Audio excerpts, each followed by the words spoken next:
Space Agency, and of course, last but not least, is a man who's actually been to space more than once. Of course, Colonel Terry Virts is an astronaut, a commander of the International Space Station, and a filmmaker, or as I would like to call him, a space enthusiast. And we're going to see why now. But let us start with the UAE, considering congratulations, you've just had a successful space mission with the UAE, first UAE astronaut Hazza al-Mansouri, who's just returned successfully from outer space. And as this is a business conference, let me start with the immediate question. What's the return on investment with such missions? Is it just science, soft power, or is there actually a business case for space exploration, Your Excellency?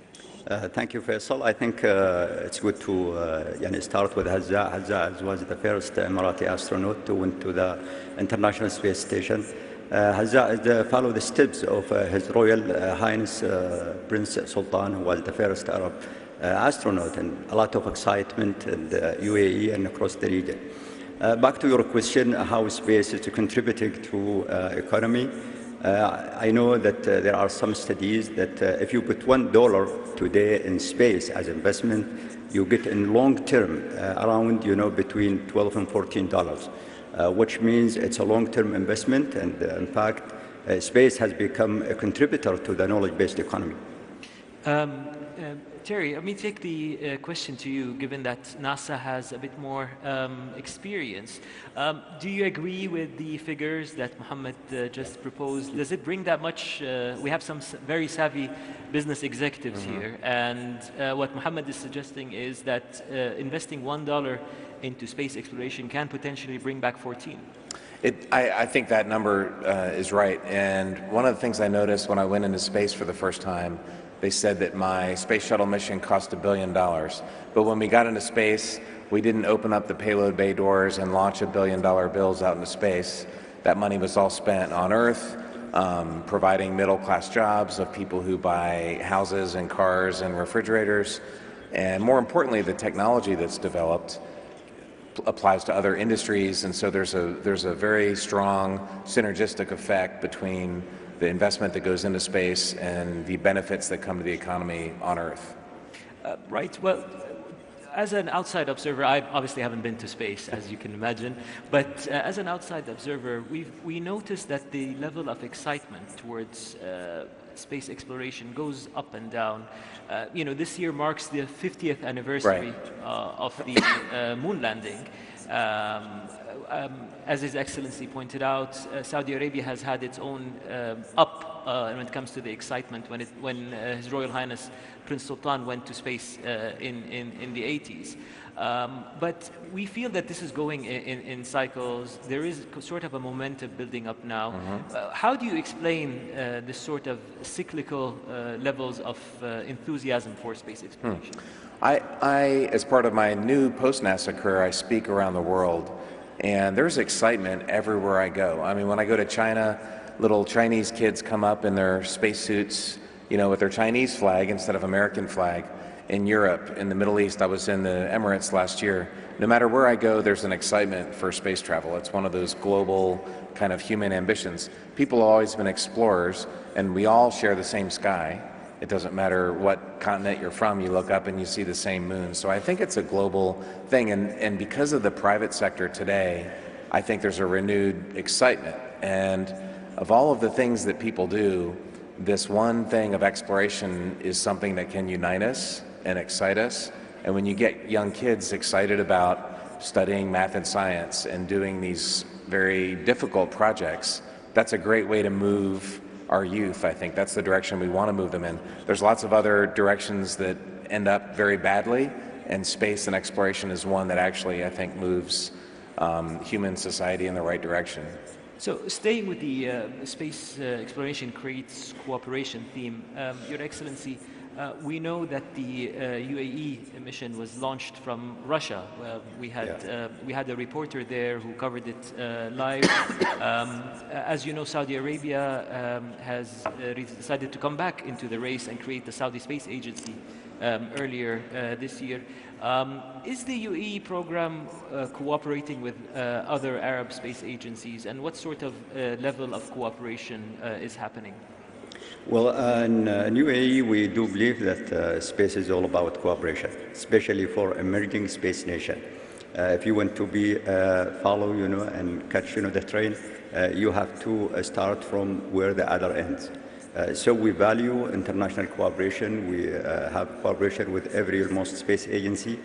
We signed more than 25 space cooperation agreements, and actually we activated these cooperation agreements to projects.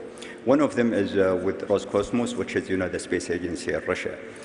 Today is the only way to get astronauts to International Space Station is through Russian vehicle, Soyuz. And this is why we cooperate with Russia. We trained our astronaut in Russia. Then he flew to the International Space Station on Soyuz. In terms of the Arab space cooperation, UAE has initiated a few years ago an initiative to try to bring the Arab space agencies and institutions to work together. And early this year in Abu Dhabi, it was announced, not established, but actually the intention to put that cooperation. 11 space agencies or space institutions came together. And now we think this is the first step. This year we will have another meeting. UAE is not just only initiate that initiative, but also donate a satellite called 813 to serve the Arab region, and also to be a platform to accommodate Arab engineers and scientists to work together. I think this is a good step, and we are working together with our colleagues here in the Saudi Space Authority to support the Arab space cooperation, because we think this region deserves much more in this area. Well, building on that, Terry, what do you think the Arab space exploration can add to the collective knowledge of the world? Is there a niche that, looking at this part of the world, you think we should focus on? Right. I think that's an important concept of having a niche.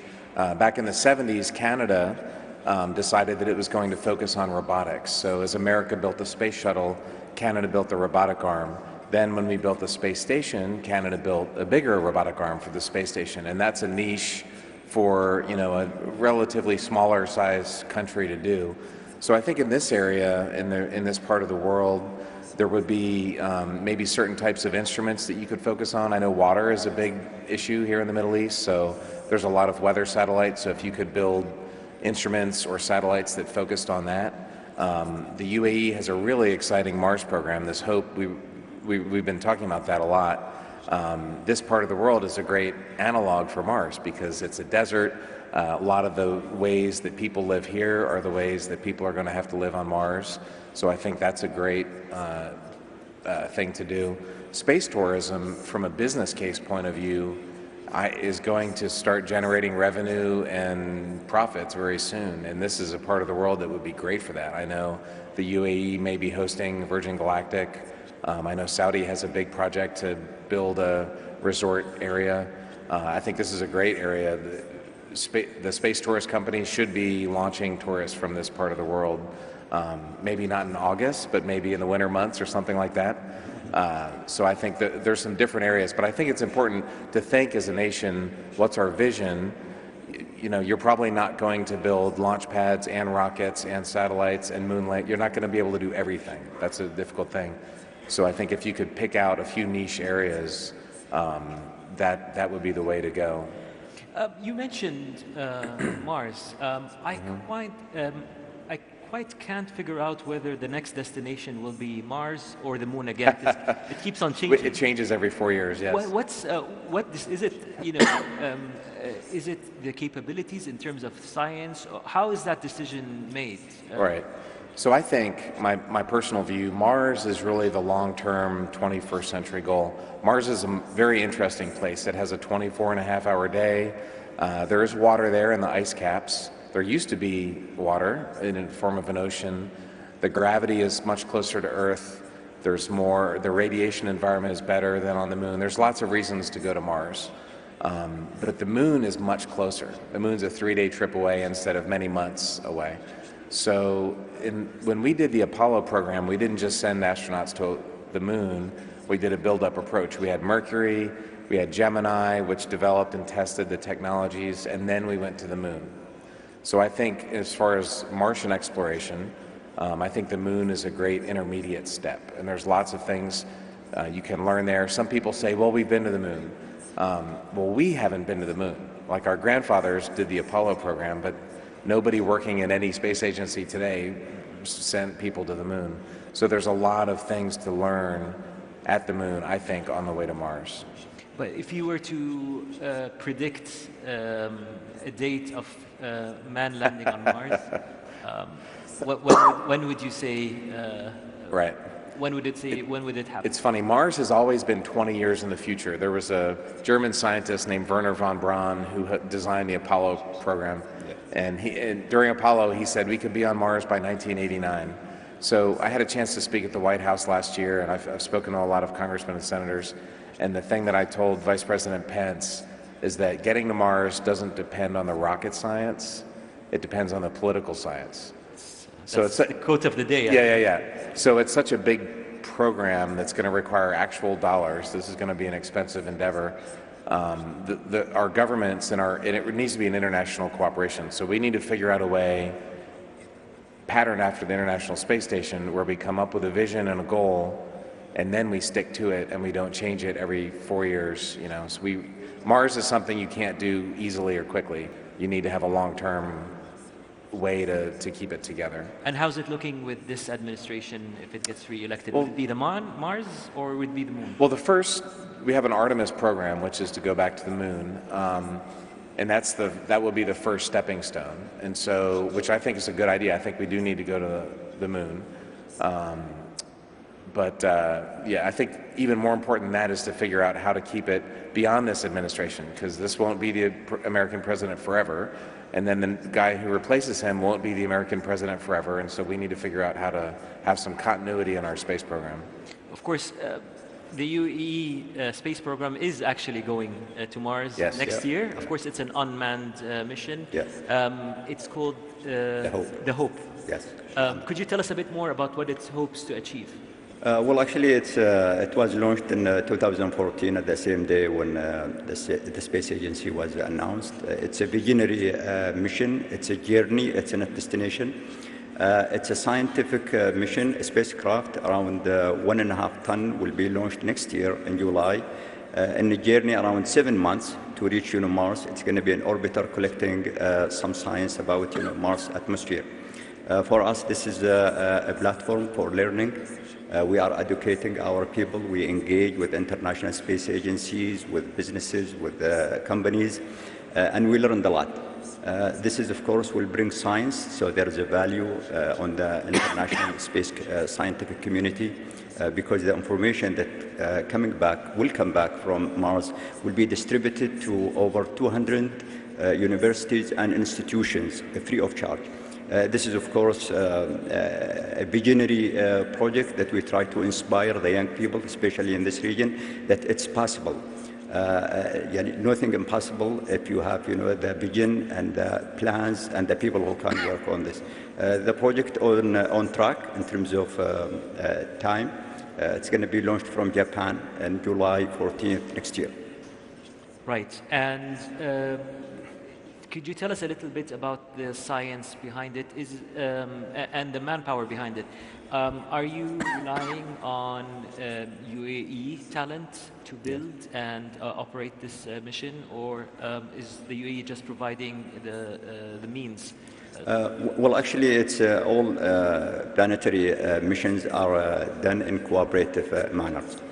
This project for us, it's a first project. We are learning through it, so we are cooperating with 3 universities, plus some universities and companies in UAE. But the science behind this is, there's a big question about, water on Mars or life on Mars. So the interest of humanity today is to identify or to try to find if there's water on Mars. So this mission is driven by, it will, a weather satellite for Mars. It will inspect, the atmosphere of Mars, looking for signature of water. For us, this is, it's not a destination, it's a journey. What matters for us is how many people we educate, how many people we inspire, and also position our country and our region in the international global space map. Well, good luck with that. Terry, you mentioned something about the commercial aspects of space exploration. Indeed, you've mentioned a number of big shots who are trying to, they're trying to start a kind of space tourism programs. You mentioned Sir Richard Branson, of course. Basically, from a scientific point of view, are these commercial programs a distraction, or do they actually help the space exploration? In essence, if you want to look at it from an external point of view, it's basically limited to a number of people who are rich enough to afford the ticket. I think it's around $250,000 to go to space. But how does it contribute to what you two gentlemen are trying to achieve? So there's really two different aspects of private space. There's a space tourism aspect, and there's a lot more people that can afford a $250,000 ticket than a $50 million ticket to the space station. But there's also the actual launching rockets for scientific or commercial purposes, and that's what Elon Musk through SpaceX and also Jeff Bezos through Blue Origin and Relativity. There's a lot of companies now doing that. And that's not a distraction by any means. In fact, it's an enabler. I don't think that we're going to have much success in space exploration without people like that, because private companies can't just raise taxes forever. They have to actually get things done and make money, or they are out of business quickly. So these guys innovate quickly. When they make a mistake, they fix it quickly, and that pace of being able to make changes has innovations like these boosters that fly back and land. They do things that, frankly, I don't think the governments are able to do. Governments are important because they can provide the money, they can make international partnerships, they can do things that only governments can do, but the private sector can do things that only the private sector can do. And if you have that public-private partnership, I think that's the key to future. Right. I'm going to end with final thoughts from both of you. If I were to ask you, what's the next big thing in space? Mohammed. I think they call it a new space, which is more commercial, less role of the governments and more roles for the private sector. Terry, are we going to discover a new planet, different aliens? Actually, I agree completely, but we are discovering new planets every day. NASA has several satellites that are looking for planets around other stars. That's actually very exciting. Unfortunately, those stars are really, really, really far away, so it's going to be a while before we get there.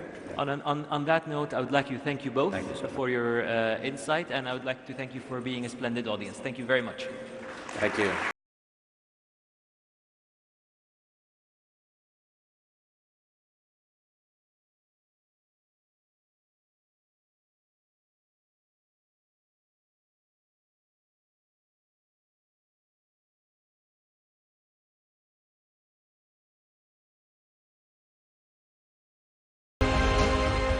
Ladies and gentlemen, please welcome back Mr. Richard Attias.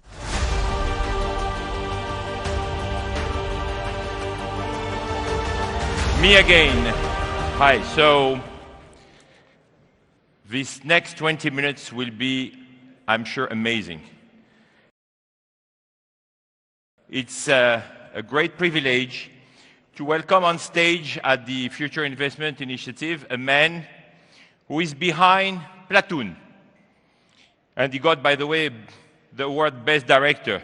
Wall Street, Born on the 4th of July, JFK, Nixon, W, screenwriter of Midnight Express, Scarface, multiple awards, and an amazing military career where he got several medals, including the Bronze Star, the Purple Heart Medal, and the Vietnam Service Medal. Please, ladies and gentlemen, welcome on stage Mr. Oliver Stone.